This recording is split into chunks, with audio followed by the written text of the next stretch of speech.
Welcome to the Reality of Herbal Therapy Podcast, episode 63, Mold in Your Home.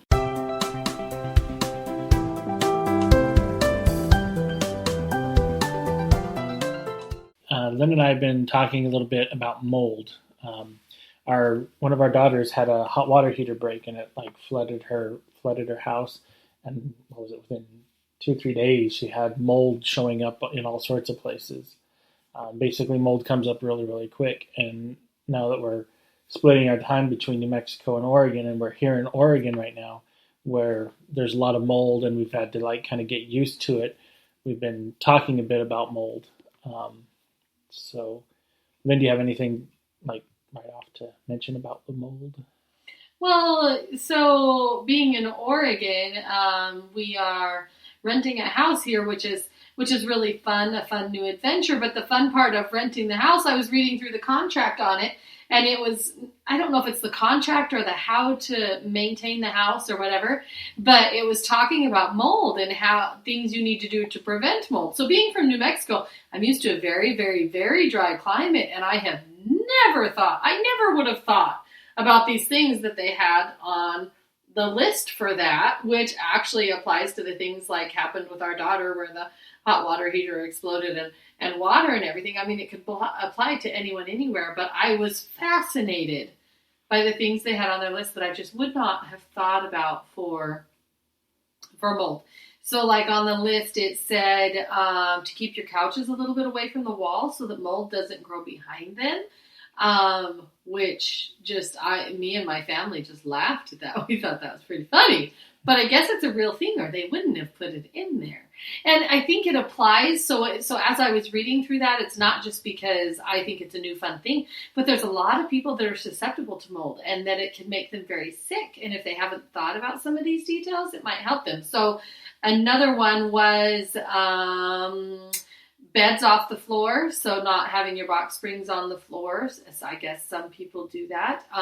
So that there's air, you need air circulation under there. But one that was really fascinating was windows. So I wouldn't have thought of my windows as a place that, I've never had a problem with mold in my windows, or with mildew or musty or anything like that. And here, if I'm not cleaning constantly, I get musty mildew smell. But the windows, it actually said to make sure that very often you open your blinds and your curtains and stuff, because you can end up with mold in the windows because of the lack of air circulation there. So I started doing that just because it said so. I love having windows open anyways, but some of the rooms that I hadn't been doing it in, I would go to open them in the morning and the windows would be wet on the inside. Now, I've never had that happen in New Mexico on a regular basis. That was not, so this is a totally different thing for me. But it was interesting that it was moist on the inside. And so as I open the windows, then the curtains, then everything just dries out and it's fine.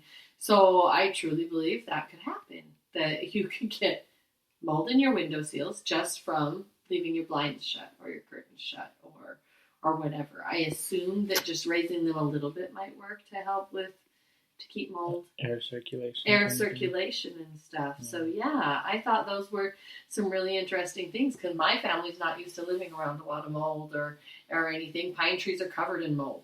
So just the fact that we're in Oregon, let alone what might be in the house, is just really, really good. I also found that, so we have some of those glass doors on showers in this house, which I've not had before. We usually had shower curtains. But the glass doors, if we do not leave them open during the day when somebody's not taking a shower, we actually end up with mold in the shower if they're closed too often because there's no circulation in that area. So that's really interesting. So then there's the need for, once that does happen, for cleaning agents to get rid of mold. And some of those are really harsh. Some of the mold treatments and whatever is just really crazy, make you sick stuff.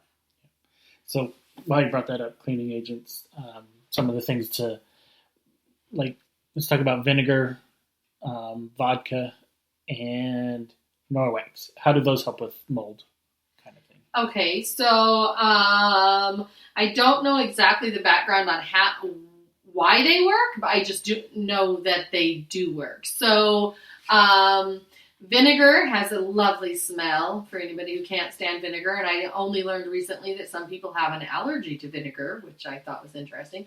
But vinegar diluted helps to clean up mold. It kills the mold spores and wipe it up, clean it up.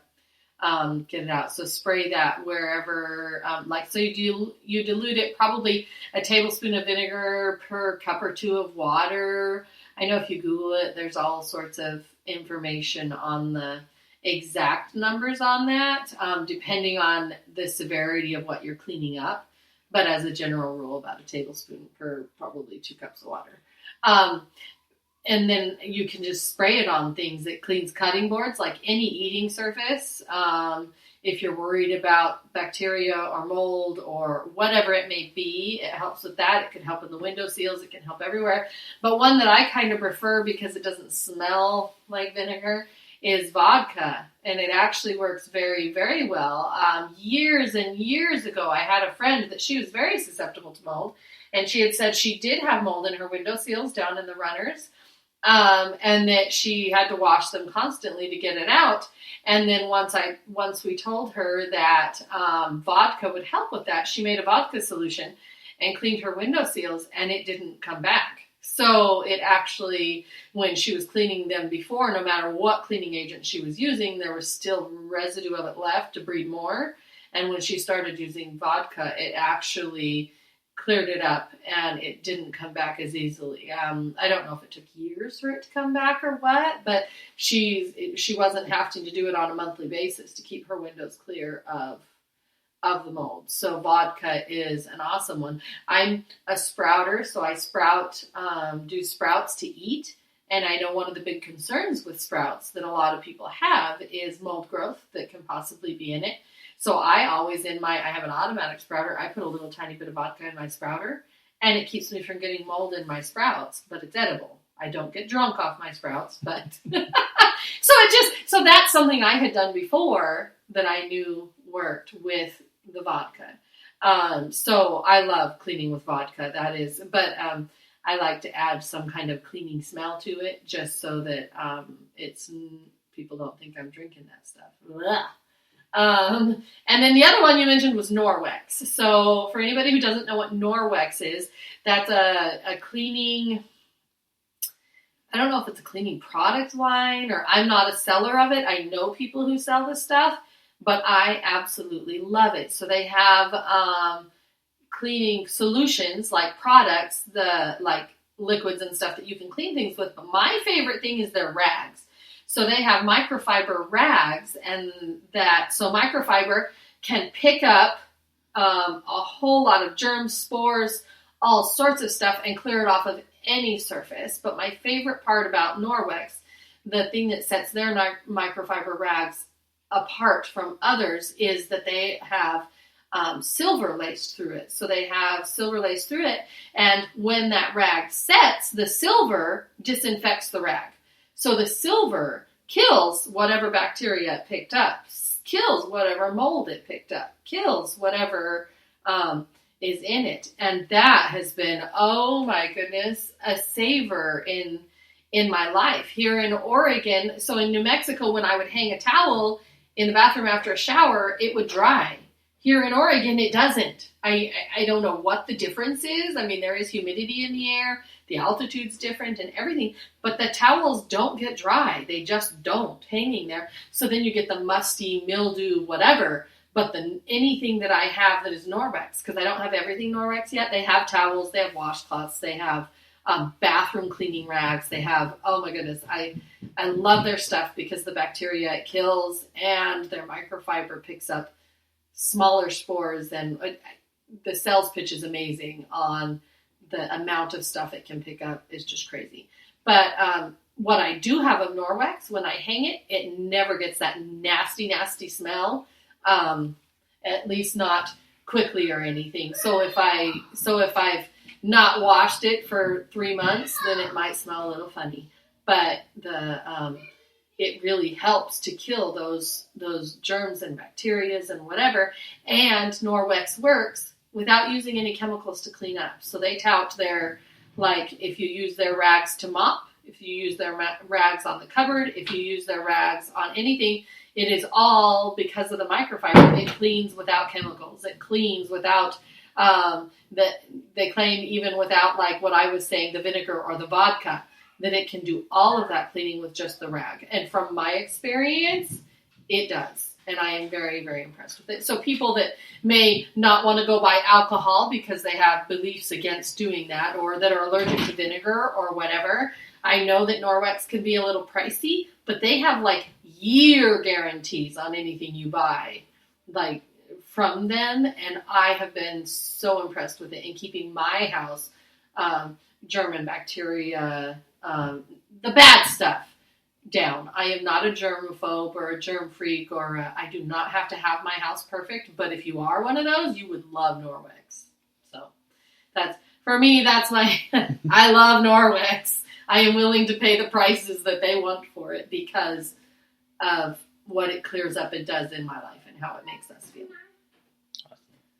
Let's talk a bit about herbs. So, the vinegar, the vodka, that's like an external kind of thing.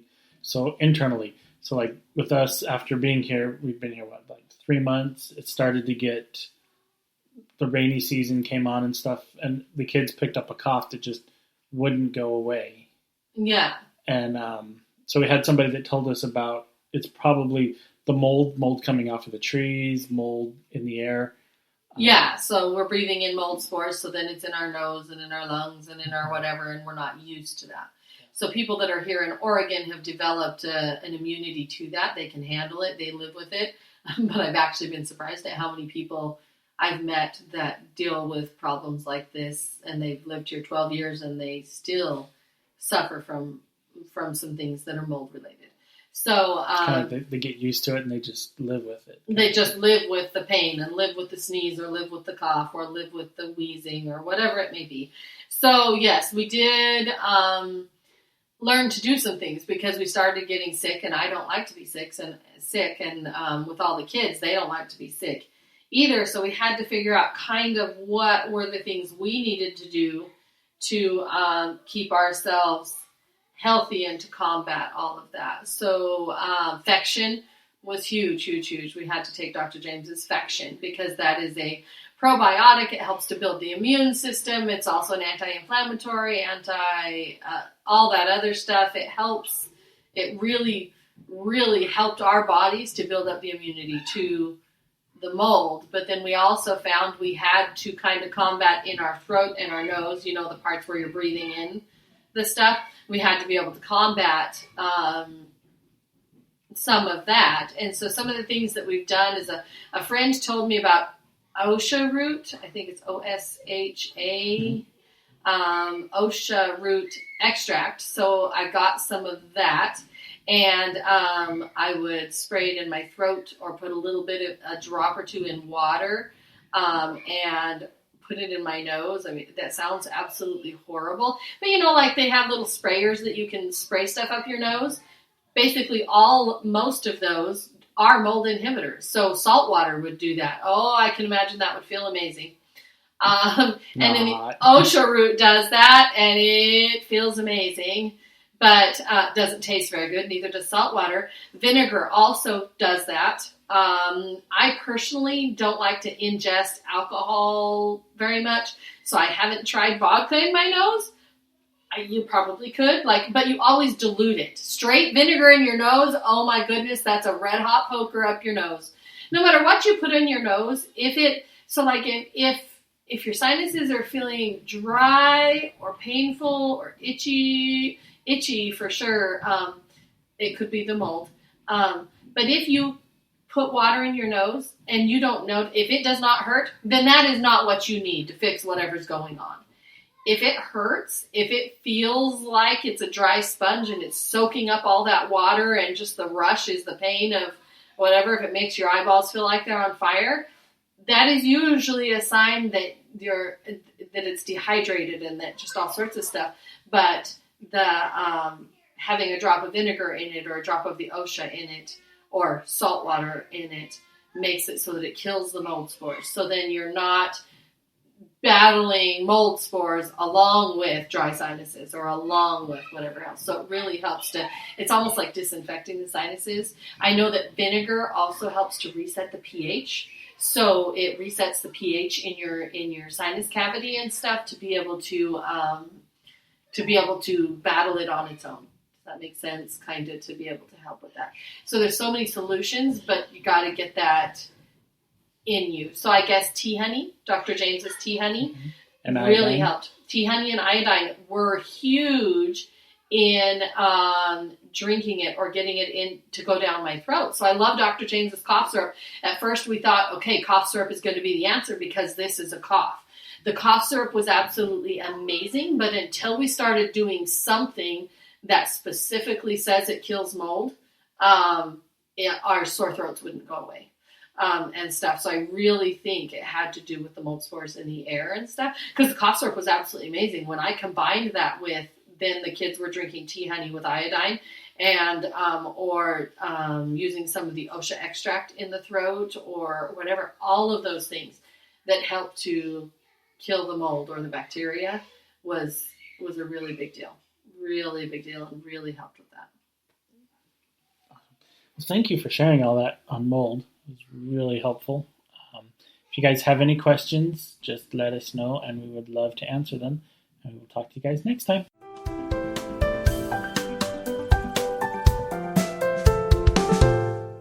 It is not the intent of professional herbal instruction or any persons associated therewith to diagnose or prescribe. The intent is only to offer herbal information for your consideration. In the event you use this information without your doctor's approval, you are prescribing for yourself, which is your God-given right. But professional herbal instruction or any persons associated herewith assume no responsibility. The claims and statements made on this podcast have not been evaluated by the Food and Drug Administration. These products are not intended to diagnose, treat, cure, or prevent any disease.